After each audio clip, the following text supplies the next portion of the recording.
Osiris. We're mass communicating.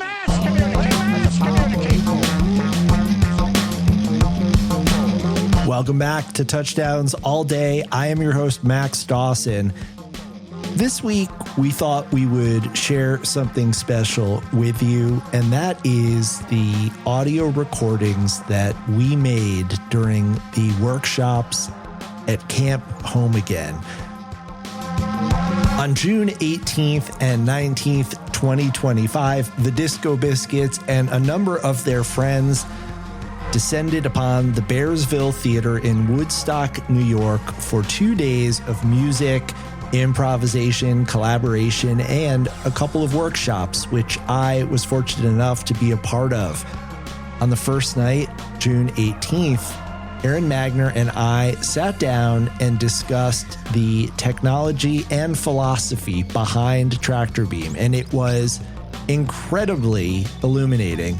I've spent many hours on this podcast and off talking to Magner about how he puts together the Tractorbeam sets, but even I learned a lot of new things and gained a lot of new insight into Magner's creative process and the technology he employs through this workshop. Magner had his stage laptop connected to a projector. We were able to look over his shoulder, see what was going on the screen. He walked us through how he sources samples, manipulates music, warps, lines things up, syncs, plays with the clock, plays with the other band members, and the merging of technology and creativity that really defines not only Tractorbeam, but also the Disco Biscuits themselves. So please enjoy this recording. I will give you a little caveat. This is raw. Rich Hartranft, the band's front of house engineer, ran recordings of these nights, but these are not our typical Touchdowns All Day meticulous audio quality.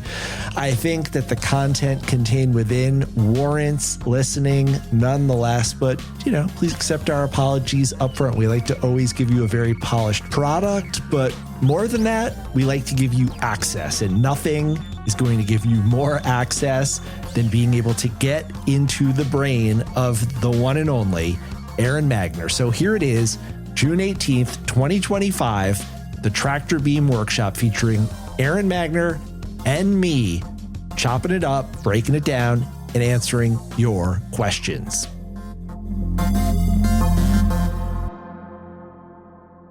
Tractorbeam is celebrating its 18th birthday.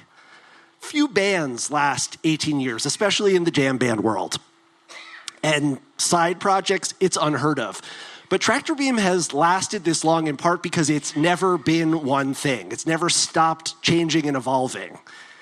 Tractorbeam got its start in 2007. We all remember the Entourage show, and I'm sorry to acknowledge we still have no tape for that. We're no closer to having a tape for that than we were back then. But we all recall those classic 2007 era Tractorbeam performances. Who could forget Chameleon Club? The instrumental, deep electronica versions of Biscuits classics that gave the band an opportunity to really stretch out and get weird in a way that many people thought propelled their sound into that crucial 2007-2009 era. Now, Tractorbeam evolved in 2019. We all recall when Set Break was over, a big part of the band's new, renewed approach to touring and improvisation was inspired in large part by this new form of Tractorbeam. And that new Tractorbeam was really different. It was about recreating DJ mixes live on stage with organic instrumentation. And so we had the Carl Cox mixes, the Solomon mixes. And the great part about that period was not only did we get that deep exploration in each second set, but we also saw the band propel itself into new forms of experimentation. And so we got out of that songs like M1 and Evolve and Lakeshore Drive. And a lot of the directions that the Disco Biscuits have gone in since then, the seeds were planted for that in those Tractorbeam sets in 2019. So fast forward to 2024, who was at the Boulder Theater with me when the band came out and reinvented Tractorbeam for the third time? And that Tractorbeam has been a blend of all of the eras. It's got the Instrumental Biscuits classics. It's got the DJ and contemporary and classic EDM reproductions. Plus, it has new elements that Magner has been bringing to the mix, remixes and mashups that bring together new technologies, new techniques, and once again, Tractorbeam is propelling the Biscuits sound into the future. So in this new iteration of Tractorbeam, Magner has emerged as the creative director, the de facto creative genius behind all of this. And so what I'm hoping for is today that Aron can share with us a little bit about his process, about how he prepares a set like that Bonnaroo set from last week, how he puts together the samples, and how Tractorbeam influences what the Disco Biscuits are doing now and where they're headed. So everybody, please welcome Aron Magner.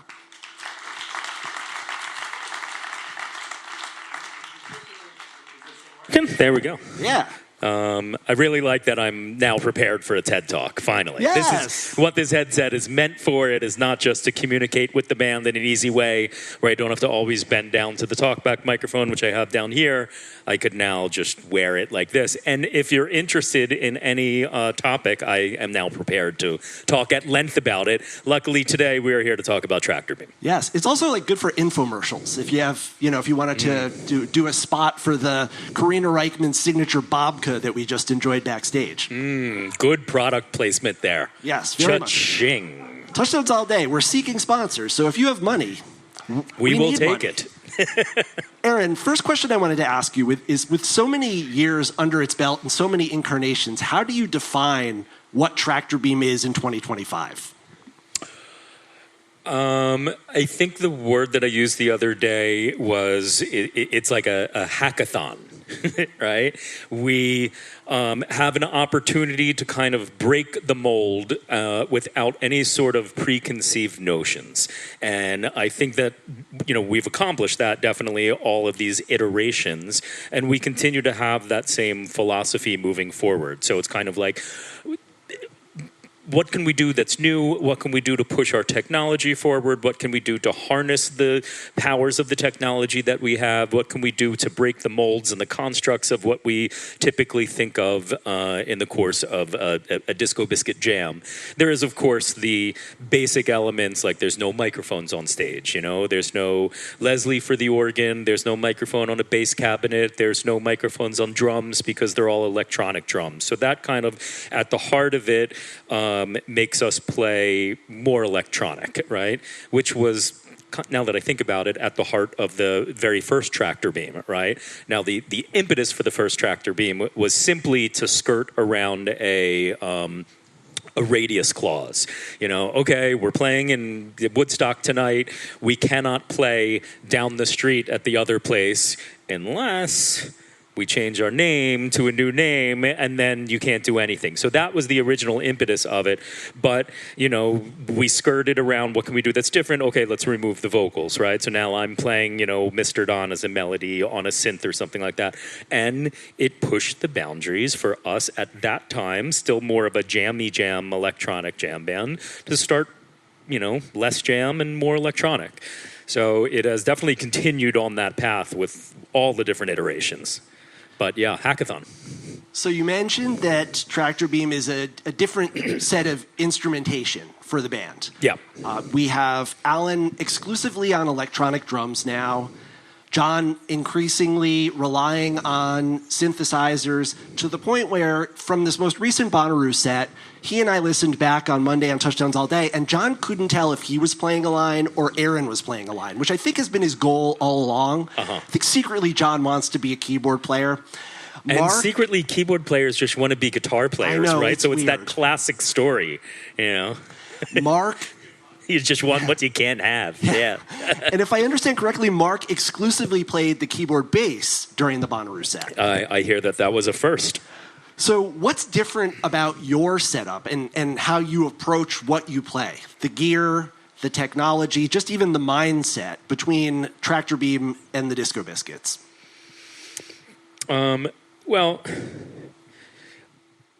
the iterations that we did of it in Boulder and the Fox, I was kind of deliberately having a reason to play different types of sounds that I would normally play, right? And that kind of pushed me into okay, I'm not quite sure what I'm going to do with this yet. This isn't something I'm familiar with yet.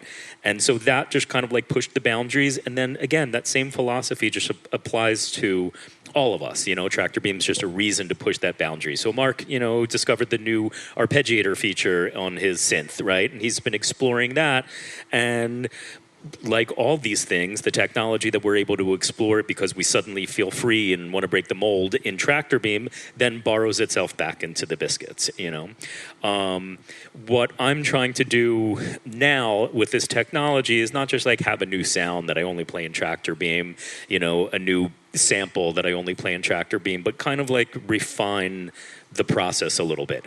So, again, the hackathon element, the throwing things against the wall, see what works. You eventually, after doing a number of Tractorbeam shows or a handful of Tractorbeam shows, you figure out which ones really work, and then you can continue to refine. So a lot of efficiency things, in my setup.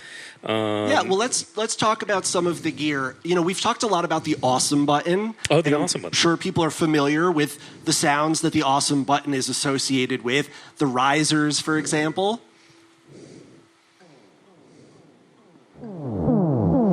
So the ability just to hit that when you say risers, for example, and I could hit it quickly without having to search for something, right? It's like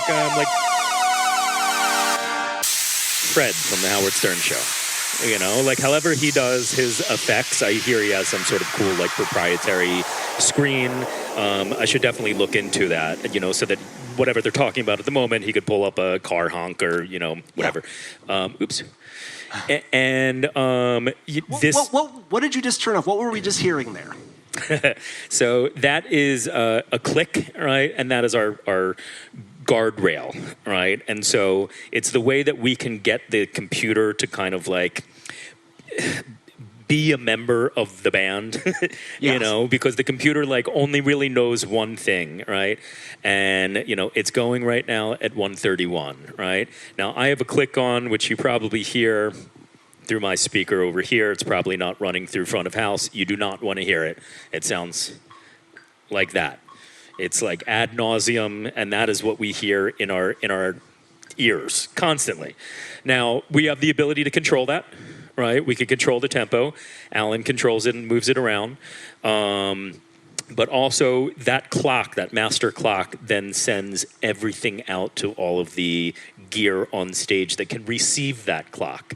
So it just makes everything, your delays are in sync. The arpeggiators are in sync. Are there overrides? Sure. You can tap something, right? But it's never perfect. And so when everybody's really just, on the same clock, that's when kind of the magic can happen. But that took a long time for us to kind of, figure out, right? Because like everything, it's a trade-off. So if you're on clock, you don't have the flexibility that we have in jams. Jams are supposed to breathe, They're not supposed to be so stagnant of click, click, click, click. But if you keep yourself on a click, you have all this potential power, right? So how do we stick with our ethos of a jam band, of being able to have the flexibility of being in the moment? Well, that's what we kind of figured out, both with Tractorbeam and with Disco Biscuits and with the technology that we've kind of been adapting and that we're still very much refining. And what it comes down to is we get excited when we find something new, and then we figure out a little bit more how to control it or debug it. And then that opens up new opportunities, and then we find that we could do even more with that power, and that gives us an opportunity to explore it and then debug it, and then we just keep on going up, which is the point. So the Stream Deck, which sits at your left hand, Stream Deck is something that anyone can have. I have one at my house. It's like a podcaster's tool, right? It's a podcaster tool for streamers, etc. You could use it to control any kind of gear that your computer would normally control. You've got it set up so that it's got your go-to sounds just at a button's push, right? So what are some of the things that are on the Stream Deck, apart from that riser and that downshifter that you just shared? Well, multiple risers and multiple downshifters, right? And they all have different It's customizable, so I can put, pictures in there or text in there or colors in there. I just want to have something when my peripheral vision sees it here, I know exactly what it's going to do. So I do take the time to make sure that each button kind of makes sense. So, here's Mark's favorite riser called Mark.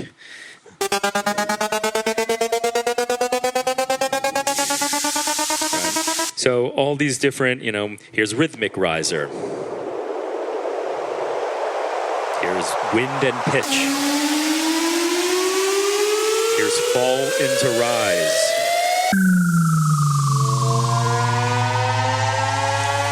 So just being able to have, effectively it's a sound effect, but it's a tool within electronic music, that all producers use, right? It sucks you into that next section and then releases you into the new section, right? So it's the exact same trick that, jam bands have always done of like tension and release, and you build and you build and you build and then you give the people what they want.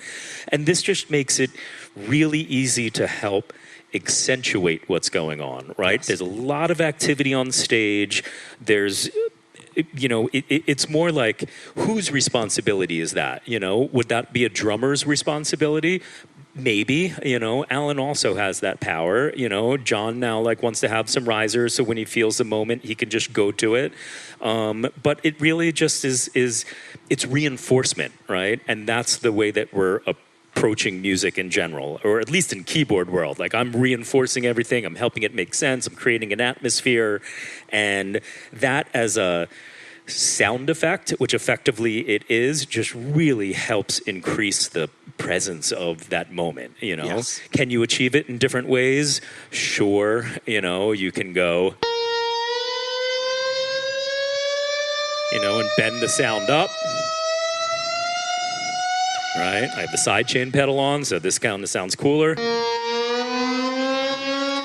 Bring in a little white noise, maybe.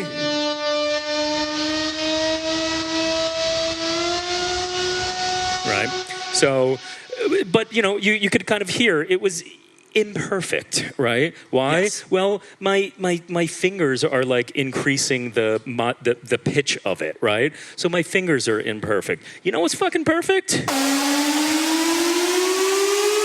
And that's super easy, right? So that's oops, sorry. Yeah, and then, right, everything has yes. Right, you press the wrong fucking button, that happens. That sucks sometimes. Yeah. So it's the not awesome button. The definitely not awesome button, but it really makes you think. There's so much in life of well, you could take that, cheat, right? But if you take that cheat, you don't know what the long-term effects of that cheat code is going to be or whatever, right? And that's kind of like this, I could press that button and it does amazing things, but it's also right next to a lot of other buttons that could really suck, Yes. Speaking of the other buttons. Oh, the other buttons, yeah. No, well, moving from the stream pad to the next thing on your right, what is that big, glowing bank of buttons that you very often go to? This is an APC, and it is just a controller for the computer, right? So effectively, I could move the computer just like anybody would with a mouse, right? Or I could move it with this controller. And so that box there, right, this little 5x8 box, that's my friend, okay? And within that 5x8 box, I have a grid here that represents everything in that 5x8 box. So let me give you a better example. Let's go here. Okay, so here's a grid, right? So I have a button on my top left here that will bring me to that top left Fem Vox A minor sample, right? So all I do is push that button. I have to know that we're in A minor and that this female vocal is going to work, and then I could bring her in, right? I also have a list of sends, which you see at the... Sorry, I'm going to lower the volume, which you can see here, right? So A is turning up and down, you see that? So that's an effect, nice reverb effect. I've got another send on B. Oop.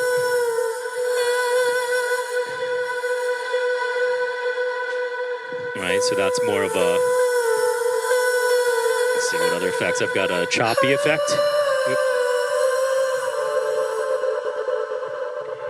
Right. So I could kind of like manipulate the sound in real time a little bit. Stuff like that. And that way I kind of feel like I'm playing the computer a little bit, right? As opposed to those risers, which is like, oh, I'm going to push it once. And then, those ones I feel, number one, they're fluid. They fit in a lot of different moments. They're kind of non-offensive. When everything is so digital in Biscuit land or Tractorbeam land, to bring in a piece of the organic for a second is really, it's that yin yang. It just like makes everything make sense, right? So that's one of the things. So, again, I just have this 5x8 box, right? So if I want to hit, here, the Chicago thing, 3 bars over, all right. Waiting for the break of day. Okay, who can name when Aron dropped that sample for the first time? During what song? Max Golker.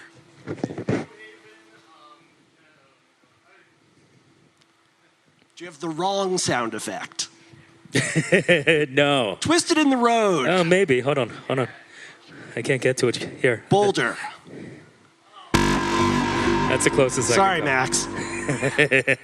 Didn't mean to put you on the spot, but yeah. Okay. So it's just they're all shortcuts, right? And then instead of using this box to kind of like navigate around and continuing to push buttons all the way around and look for my thing and where is it, right? This is kind of what I used to do when I needed to find things, and then I realized that like I'm just making my life harder, right? And with the help of Jules, who may or may not be here, he kind of helped me organize everything and also help convert the Stream Deck into more of a navigator, right? So I had the awesome buttons assigned to some different knobs, but this Stream Deck is like, I have 1, 2, 3, 4, 5, 8 buttons, but just pages and pages and pages of 8 different buttons. So this button here says virus, and it has a picture of the virus, and boom, it brings me right there. Right? And then this button here says montage, and it brings me right there to montage, already record enabled too. Right to JP, already record enabled. So what that gives me the ability to do, here we go. MIDI channel 1, I don't know what this is. Okay, that's the sound of MIDI channel 1. Here we go. That's recording it. Okay. Now we go to MIDI channel 2.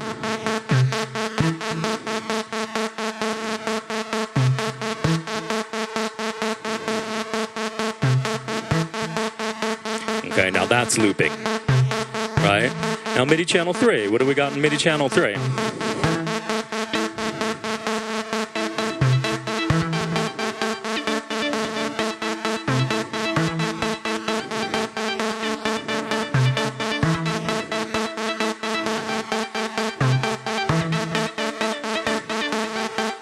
So now I have these 3 different things looping. All right, let's bring in a beat so it will make a little bit more sense. That doesn't make any sense. Maybe I should have started with the beat. Okay. Oh, I know what happened. Cool.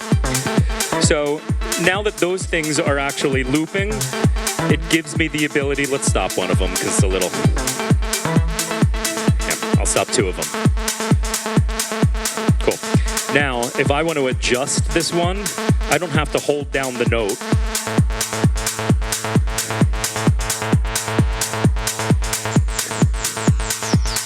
Right? So now I can just like do my thing. That type of stuff, right? So I don't have to like play and turn, and I could gradually evolve a sound, right? Which I think is really the difference between, pre-produced electronic music and what we're kind of striving to do, right? We play very loop-based music, but we're also moving things along because we have more of a story to tell within a set. But, microcosmically within the jam, it basically all starts with just something, right? Simple. And then maybe that simple thing can then build into a, just something else. Real simple. And then something else comes in.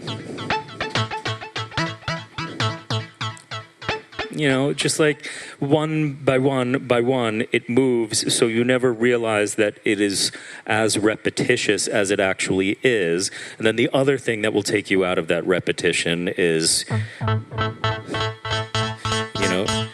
shaping the sound a little bit, right? So you're not just playing the same thing over and over, which effectively you kind of are. With this amount of technology at your fingertips, I would imagine it can be very distracting while you're on stage. Hence why you prepare things before a show, before tour. You give yourself all of these shortcuts to ideas that you've already had in your head. How does that apply in Tractorbeam? How do you go about plotting out a Tractorbeam performance from conceptualizing it through building out whatever sorts of sounds, patches, shortcuts, etc. you're going to need to execute it when you're up on stage? I don't think there's any clear, distinct path of how that's been achieved. The miraculous thing about the new generation of Tractorbeam starting out like the Fox was just coming off of that tour, and we were vibing and becoming more of a Borg mentality. We're thinking as one, and so we were able to kind of like harness that power of being at the end of a really amazing tour, and then with no preconceived notions of like, okay, we have a big show to play, what are we going to do? And we literally sat in that Fox basement, and it was magical. We had 2 hours or 3 hours, and we built out an entire show just by ending each other, really.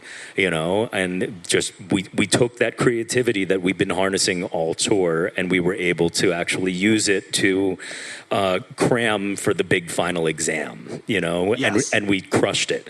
And so then the next iterations were like, okay, we have this power, that's cool. And that's when we figured out that like we can, use AI to extract samples, and we can do all these things. And then it kind of becomes like, how can we play with this new technology or these new concepts of extracting vocals? What can we do? Right? So then it kind of gets to the, we played like the Chicago sample before, right? So this became a concept that we were exploring at the Fox show. Where'd you go? There we go. Where we were trying to play Biscuit songs and then find samples that kind of like work over it, right?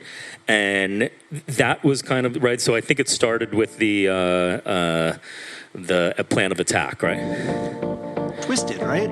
I was going to do Twisted, but okay. then, right, this is hella good. Ah, yes. Feeling hella good and just to keep on dancing, right? And I was like, oh, that's kind of cool.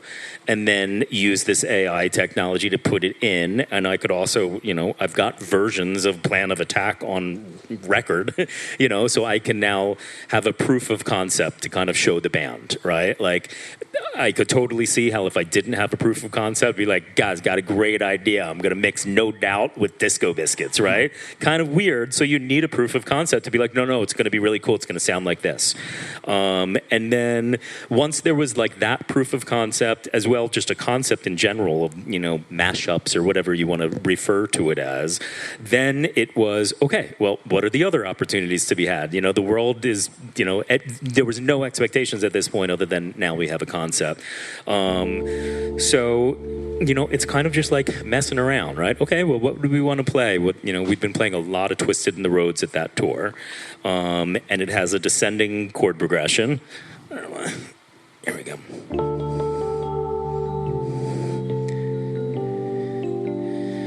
Right? And so I'm playing.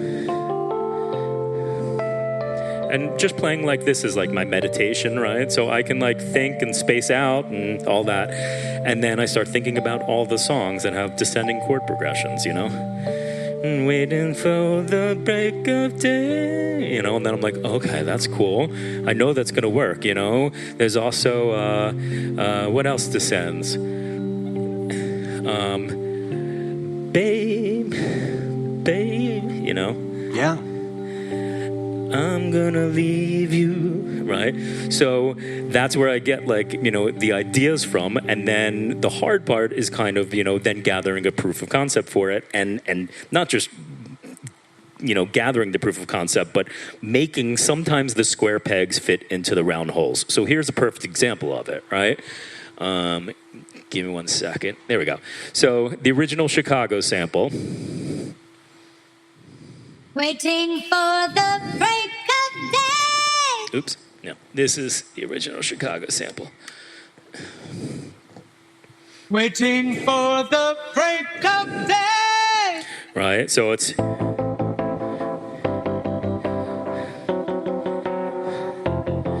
Right? Waiting for the break of day. Okay, but that's not the key of the song, you know, so...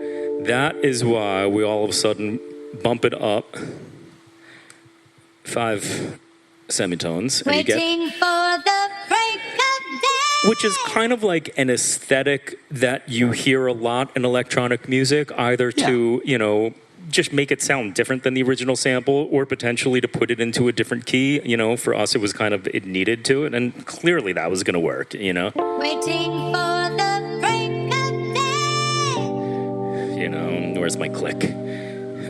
Searching for something to say. Flashing lights You know. against the sky. So, yeah, so that's kind of the thought process, and then that kind of led into, you know, the Huey Lewis thing. You know, I'd literally just gone to see The Back to the Future musical with Gary. So, you know, I was really on a Huey Lewis high When at are that you point. not on a Huey Lewis I high? get that too, and you know, might have like forced that one, but you know, that's kind of the concept of like, you know, the mashups, right?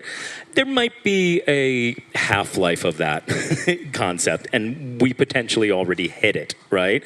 Which is why when we went to Pine Creek, it seemed like the next logical conclusion was to do mashups of us, you know. And also, if Tractorbeam isn't singing, it doesn't mean that, you know, we can't use ourselves singing. So, you know, it's very meta to like sample yourself and then spit it back out as you're remixing yourself in real time. You know, there was something particularly cool that I was really attracted to with that concept, you know. And when I guess I like get hyper focused on something that I get really excited about.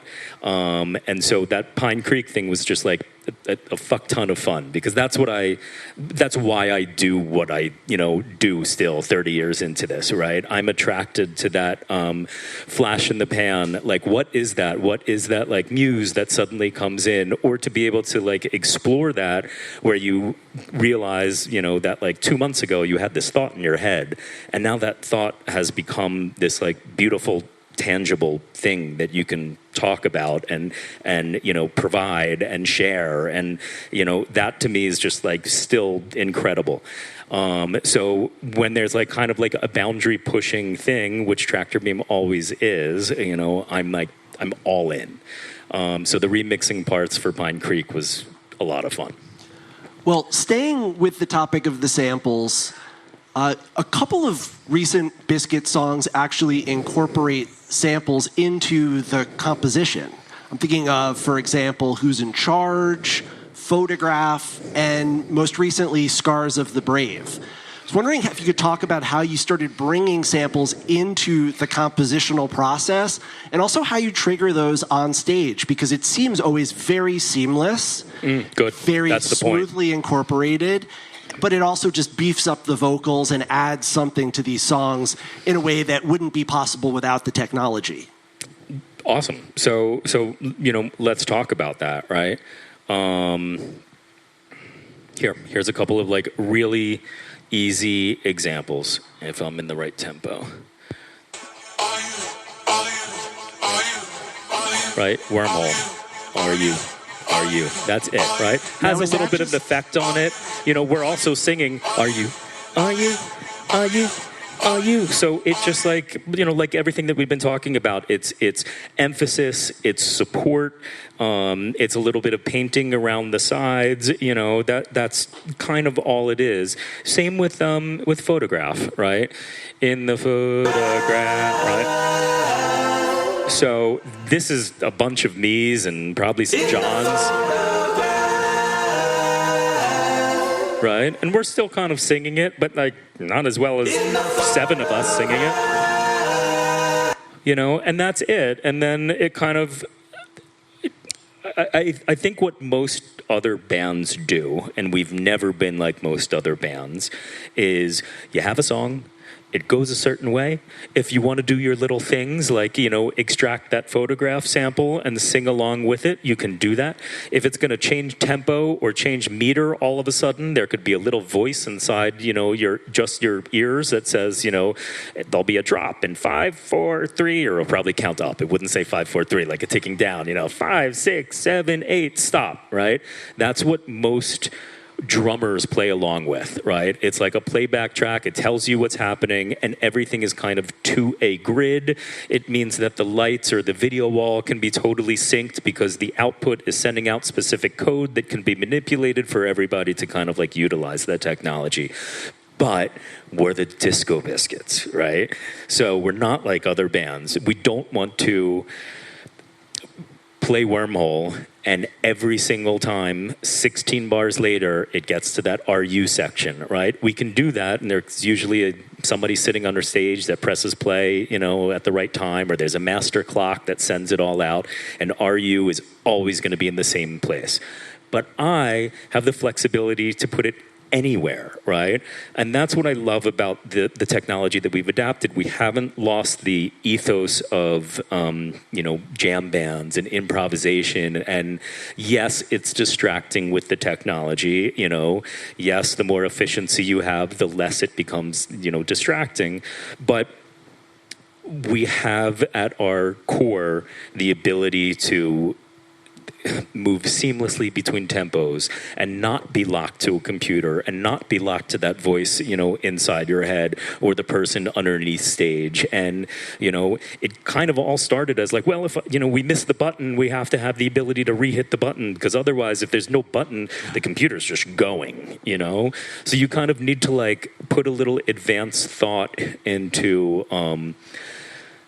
your control of it. So what we've seen recently is a porousness between Tractorbeam and the Disco Biscuits, where Tractorbeam, in effect, serves as this kind of advanced R&D laboratory for things that might eventually find their way into a Disco Biscuit set. And that refers not only to sounds and tech, but also to material. So, you know, Boom or Leave Me Alone start out as a Tractorbeam song and then find their way into the Biscuits rotation. Also, we get like the hella good Plan of Attack, which for a short time sort of replaced original flavor Plan of Attack as the way that you guys played that song.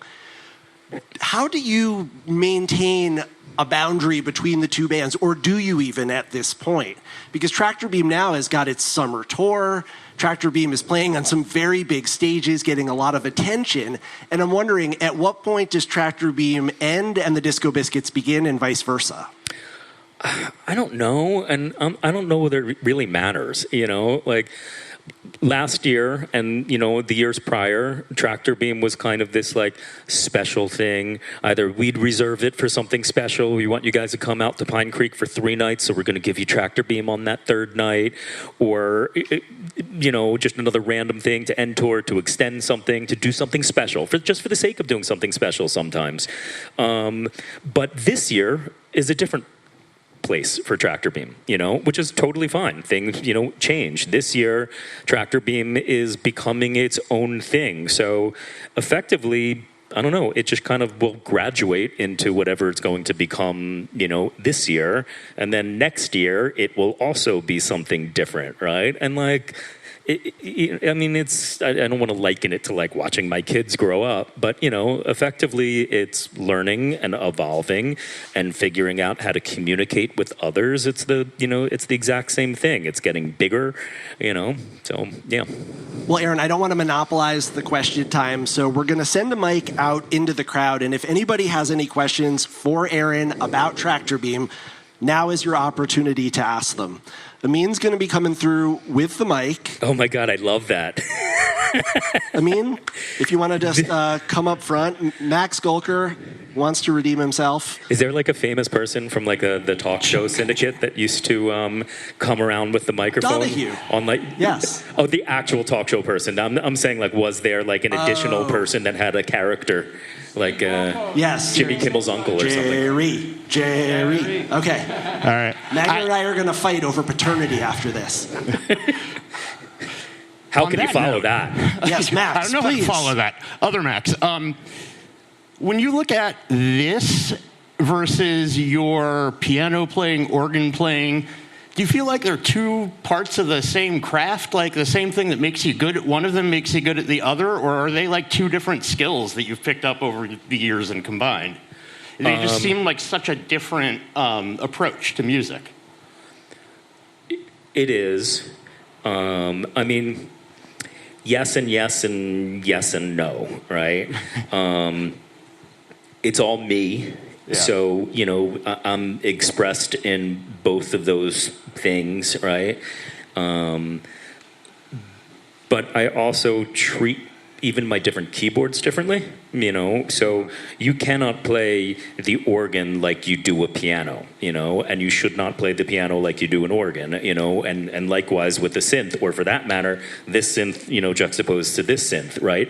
They're different people, instruments, constructs, opportunities, they all do different things. So, yeah, yes. Thank you. No. I have a request. Can we just hear the what you say sample just once? So, can you put the microphone in the wedge? What sample do you want? The hide and seek sample? Hide and seek. Oh, you want the hide and seek samples? Yeah. I could give you the hide and seek sample.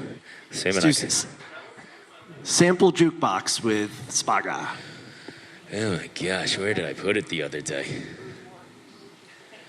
Yeah, I mean, the other thing is like, now that I'm collecting like all this stuff here, it's like there just becomes a lot of stuff, right? So I have to know, if hide and seek was on the set list for tonight, which is not, spoiler alert, if I didn't come up here in advance and just know where it is, like there's no search feature, and I'm like, really, I just put it there last time. Did I save over this file, right? So it's like, that's the other thing with this, I know that, it's going to start in D, right? I have the ability to play, the chord changes of it. What I don't have the ability to do is to then be like, computer, it's fucking your turn. I have to do that, and in order to do that, I have to find a tiny little fucking square, and it's really annoying.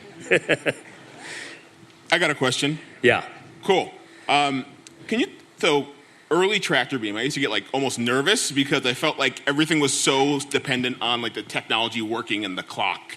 Yeah. And I wonder if like you feel that way, and I kind of wonder what happened if the clocks just get not synced or something drops. Oh, it sucks. Does it just fall apart? And like, how do you manage? Because biscuits, you can just So you can kind of flow, but Tractorbeam. Yes, you feel my pain, man. Yeah. Totally. It happens. It has happened significantly less frequently than it used to, mainly because our crew is so fucking buttoned up and professional and incredible, right? So like Amin over there, who is not only stage manager but also Alan's tech, kind of like, make sure that the clock is all running to the right places, and now it runs Ethernet as opposed to Wi-Fi, which was super silly, and we have the appropriate Ethernet 6 cable juxtaposed to the appropriate box that you're supposed to get that's the most stable, right? So we haven't had that problem in a while, but there used to be a lot of like, my clock sounds different than your clock, and that just sucks and renders it obsolete. At Bonnaroo, I don't think like Brownstein had figured out how to sync his synth yet to the clock, but there's overrides, So Brownstein would be like, Alan, what tempo are we at? Great, we're at 133, and then just set his clock to 133. It's still not as perfect as syncing, but it's an override. If this synth lost tempo, I would probably just click it in, and then I would have to re-trigger things a little bit more frequently.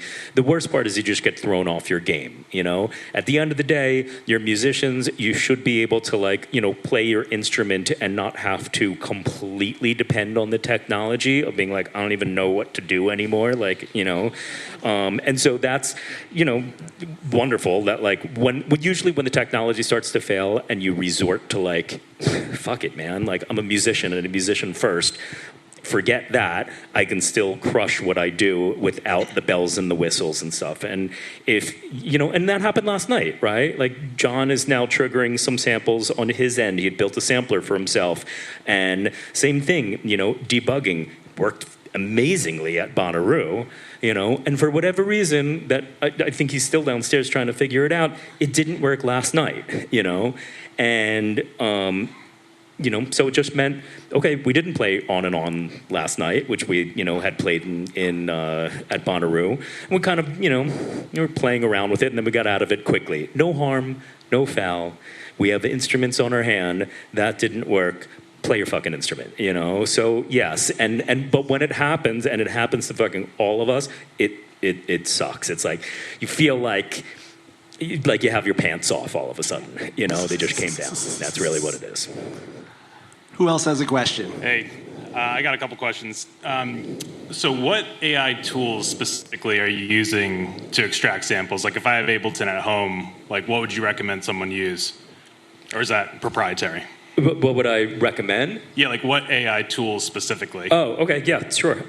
It is... There are a few of them. The one that I use is called Moises, Moises, assuming I'm pronouncing it correctly. And there's a professional subscription, which I have, which enables me to, maybe download as WAV as opposed to MP3. Sure. It's also not perfect. Sometimes the samples get extracted really phasey, right? Sometimes it will pick up elements of some other things that you didn't want in that sample, right? And there's ways of, chipping away at that and carving it a little bit better and sculpting it, sometimes masking it with some effects. Mm-hmm. There are a bunch of them, and, it's really cool to have that ability to kind of remix things, extract. I mean, I first started using it as, okay, well, I can play with the world's best jazz trios, and remove, whatever piano player I want, and now all of a sudden I'm in Miles Davis's quintet, Yep. And that was super cool. And then this was just another extension of what else you can do with it. But I assume that, people are doing this a lot. It's starting to get incorporated into versions of Ableton and into versions of Logic, where it just makes it easier, so you don't have to go to the internet and a different program in order to extract a vocal. You could put something in and it will load right in your workstation. And then I don't know really where it goes from there. It seems like using AI to do something creatively sounds like a good idea now, but then however that then hyper extends itself by AI learning, I don't know. I guess that's not a topic I want to talk about, but... And just to clarify, the AI is strictly for stripping apart the tracks, for isolating vocals or instruments. You're not creating anything beyond the isolated tracks with the AI? Correct. Okay. Yeah, I'm using it as a tool, right? Yes. I'm not saying hey, make me a Tractorbeam set, but that would be pretty fucking awesome. What I do want the ability to have is when I, come across ideas, and this happens a lot while we're jamming, right? And I'd be like, oh man, I really wish I could have, Katy Perry's I Kissed a Girl, because this chord progression is just perfect for it and would really launch it up to the top. And I want a little microphone that goes right into AI that can tell it that and then put it into the computer, and I don't have to do any of the work, and I can have a real-time AI extraction. That would be yeah, that would be something. We'll get Monster to start working on that. Speaking of Monster, yes. Splice is another tool that you employ, and some of the female vocal samples, for example, that have been used quite a bit in the last few tours have been taken from Splice. Could you explain to everyone what Splice is and how you use it to source different samples and textures? Yeah, sure. I could actually. This could.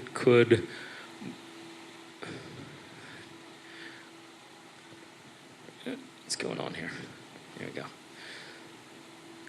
So here is Splice, right? And I just wanted like a deep kick loop before so that I could have something that I could just drag in and give you guys a tempo, right? So I literally typed in kick loop. Oh shit, it's not gonna come out the computer. Okay. Yeah, let me do this. Bear with me.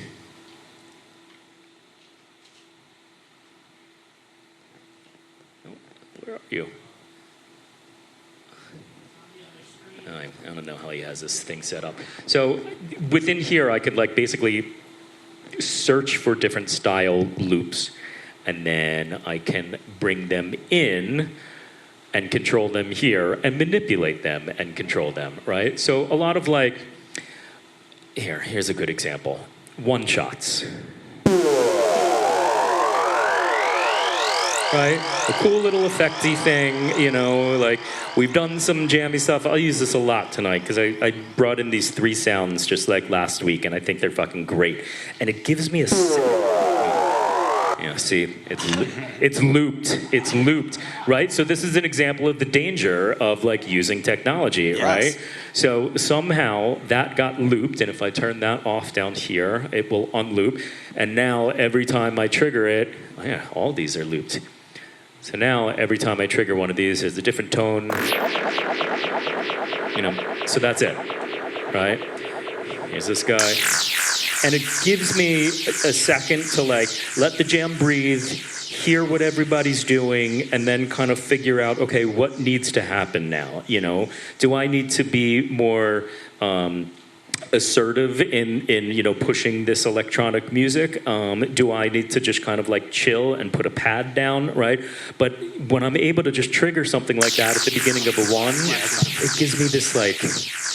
It's like throwing down a smoke bomb for a second, And I can stop and think and then come over and realize that all it needs is, and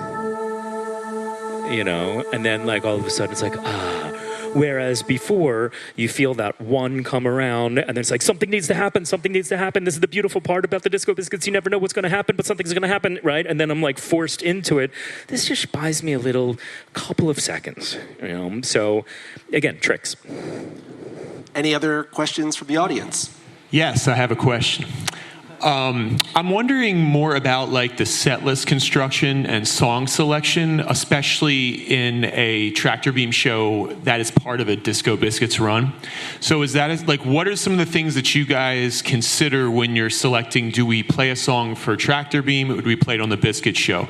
Like, is it that you figure out something works perfectly for Tractorbeam and then that supersedes the Biscuit shows? Or like, what's the thought process that goes into that? There's not anything necessarily concrete. There's been a lot of Tractorbeam elements that have been borrowed into the Biscuits. Obviously, we've talked about that. But on the flip side, there's been like some Tractorbeam stuff that was intended for Tractorbeam that, hasn't gone in. Little things, what I refer to as like sketch pad ideas, right?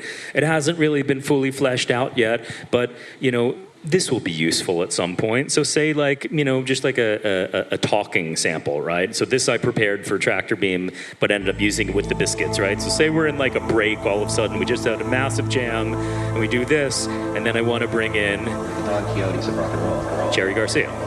We're doing something nobody else cares to do. Trying to figure out how to make the experience, which we value, something that's more in line with good energy. And that's the reason we stop, is to think about it and to not have to continually be neat.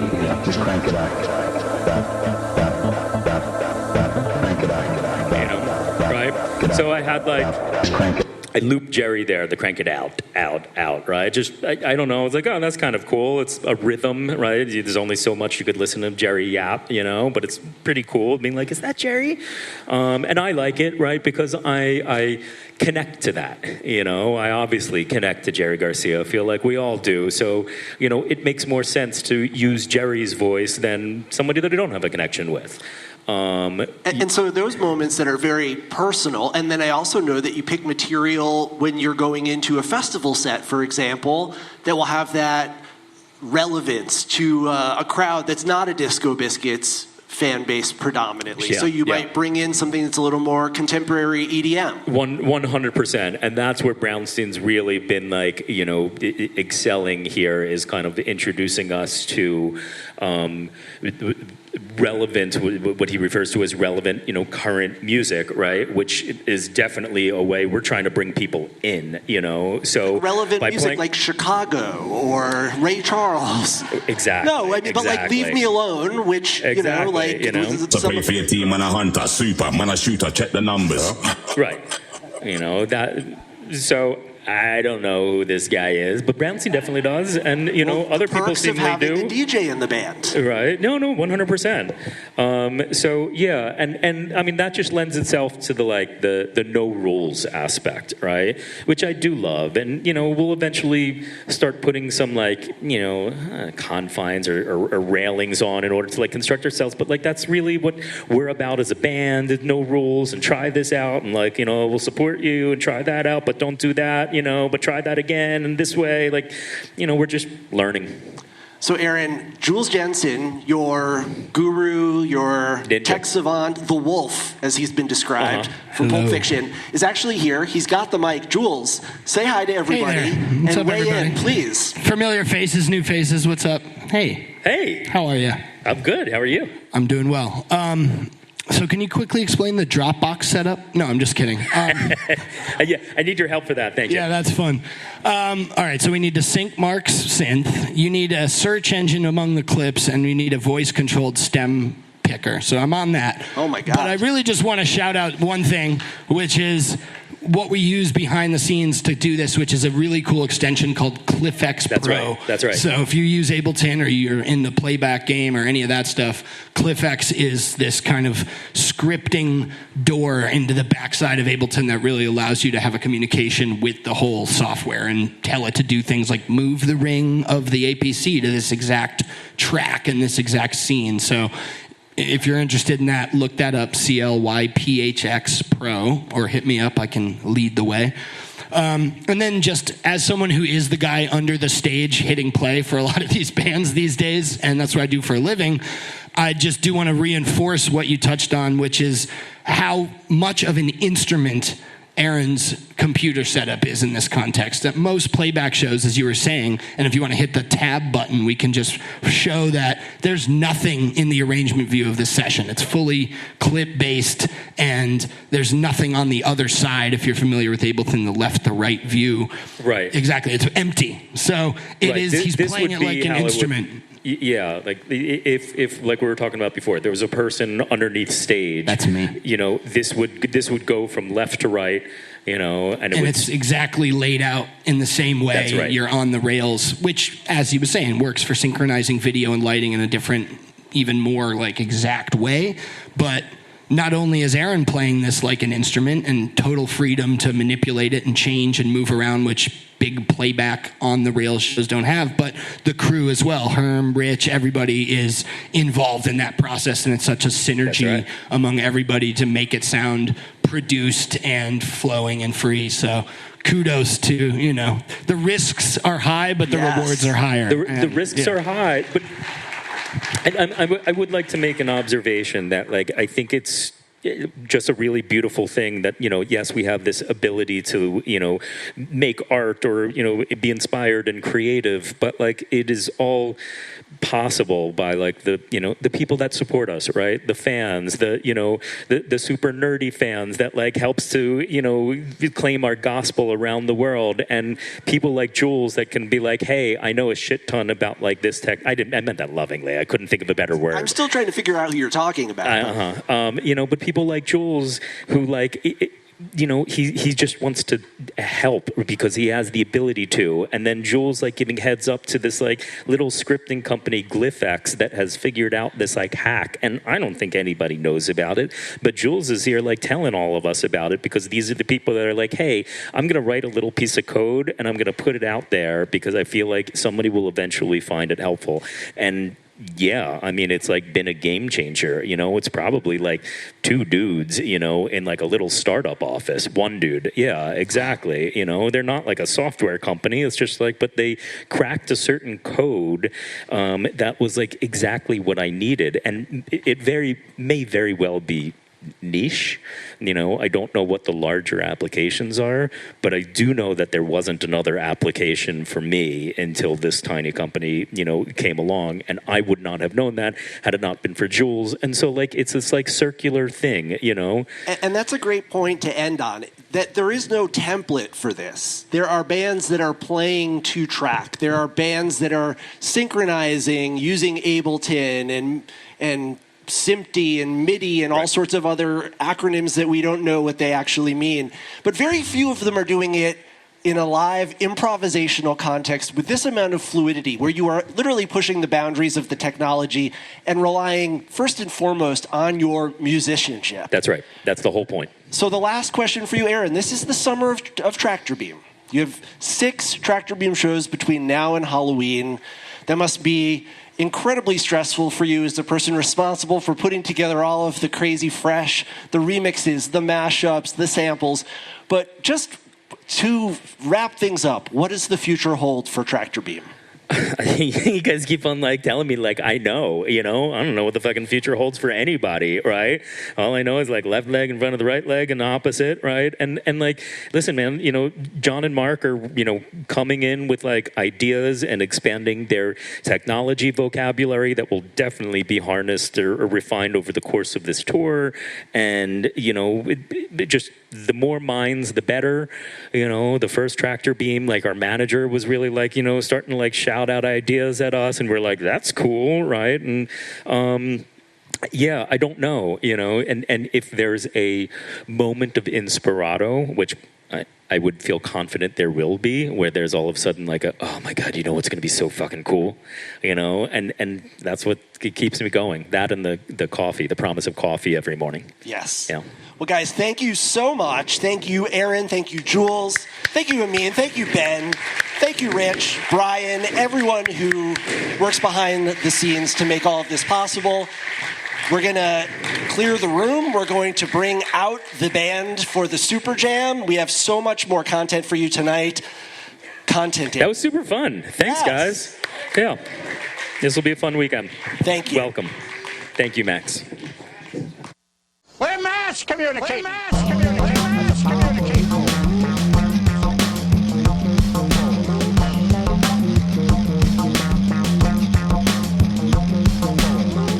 Touchdowns All Day is an Osiris Media production. Check us out on the web at www.touchdownsallday.com. This and every episode is written, produced, and edited by me, Max Dawson, and was mixed and mastered by Matt Dwyer. We're especially grateful to Matt for his work on mastering this particular set of recordings. Barbara and I would love to hear from you. 424-666-SIYD, the number to call, the Touchdowns All Day hotline. Leave us a voicemail with a question or comment, or you can reach John at Barber Shreds, me at FY Maxwell. The show is at TDADbaby on X, at Touchdowns All Day on Instagram.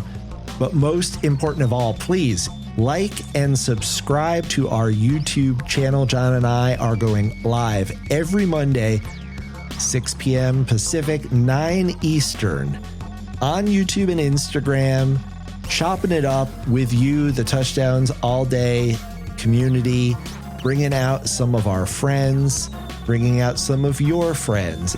And we would love nothing more than for you to join us on our next live Touchdowns All Day.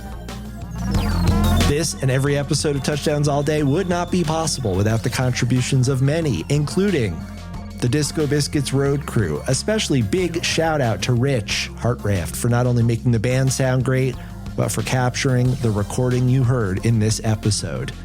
Also, Ben, Nick, Brian, Dane, Amin, Herm, and Tara.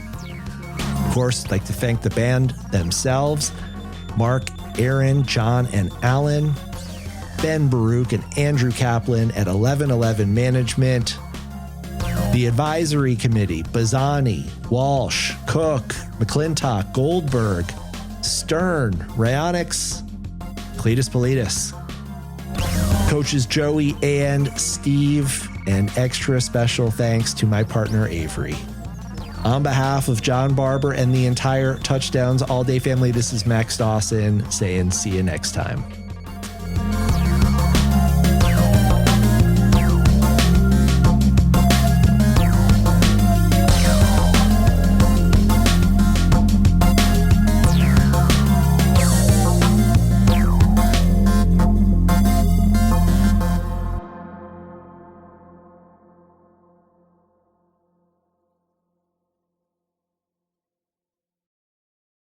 Osiris.